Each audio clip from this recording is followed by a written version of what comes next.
life imitates art far more than art imitates life.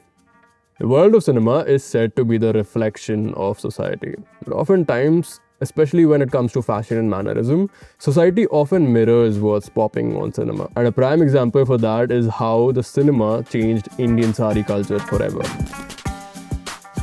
Before films became mainstream, saris were largely regionally divided garments. Different parts of India had different drapes, fabrics, meanings, and social association. But once cinema entered Indian life, especially through Bollywood, the sari stopped being as exclusive and became a national visual language. What actresses wore on screen slowly became what millions of Indian women wanted to wear off screen. And over decades, cinema completely transformed what the sari could mean.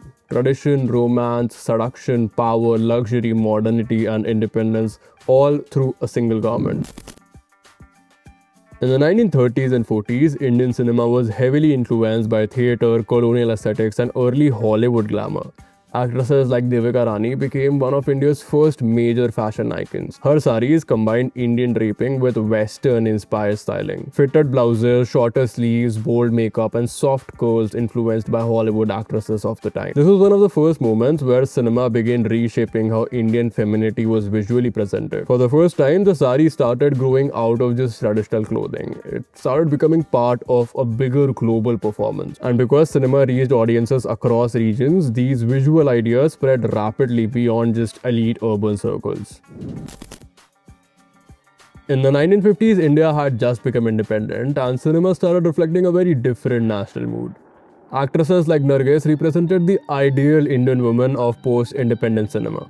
Her saris were simple, functional, and restrained, usually cotton or plain silk with narrow borders and conservative draping.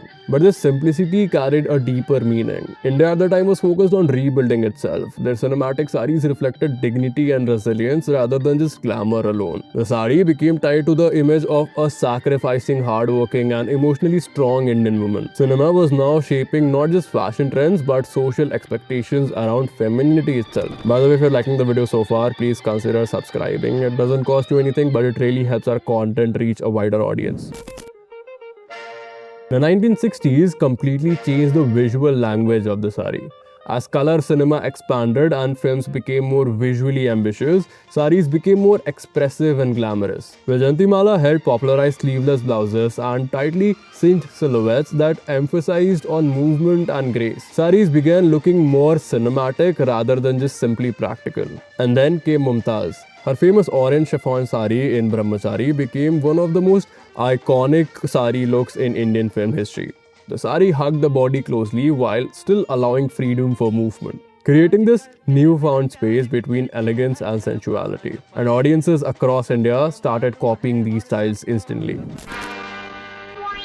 By the 1970s, cinema had become bolder and more experimental. Transparent fabrics, body-hugging drapes, and dramatic styling became increasingly popular. Actresses like Sharmila Tagore, Saira Banu, and Zeenat Aman pushed the sari into a lot more sensual territory, and eventually the wet sari emerged. Films began using sheer wet saris as cinematic tools of desire and voyeurism. The sari, which has once symbolized modest femininity, suddenly became one of India's strongest symbols of seduction.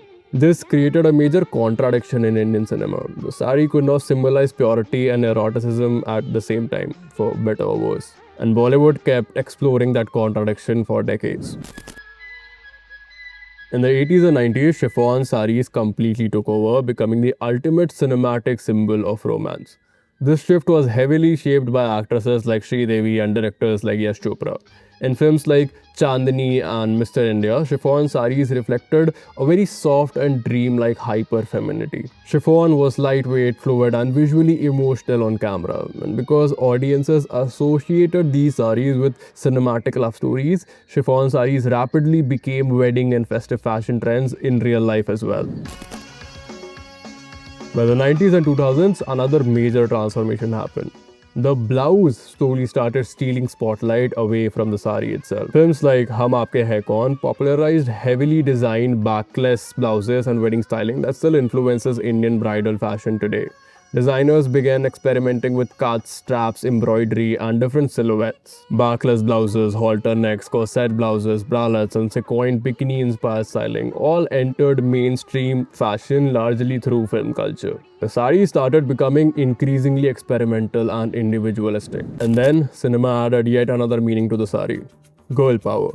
Films like Razi, Piku, Mardani, and Gangubai Kathiawadi showed women wearing saris not as symbols of romantic interest anymore, but authority, intelligence, and selfhood. At the same time, contemporary films also started embracing hyper-glamorous metallic saris, sheer fabrics, and celebrity styling inspired by global fashion. The modern Indian sari now carries multiple meanings simultaneously. It can look traditional or rebellious, professional or seductive, minimalist or extravagant, soft or powerful. And once art adopts a new vogue, life imitates. And that is what makes cinema's influence on Indian clothing so powerful. Films did not simply popularize saris, they constantly redefined what the sari actually meant. Every decade introduced a new version of Indian femininity, and the sari evolved alongside it. Bollywood transformed the sari from a regional traditional garment into one of the most emotionally recognizable visual symbols in India. And even today, most major sari trends still appear on screen first before entering everyday life. Because in India, cinema is not just entertainment, it is one of the country's biggest cultural engineers. That's it for this video. Feel free to comment your thoughts down below, and I will see you in the next one.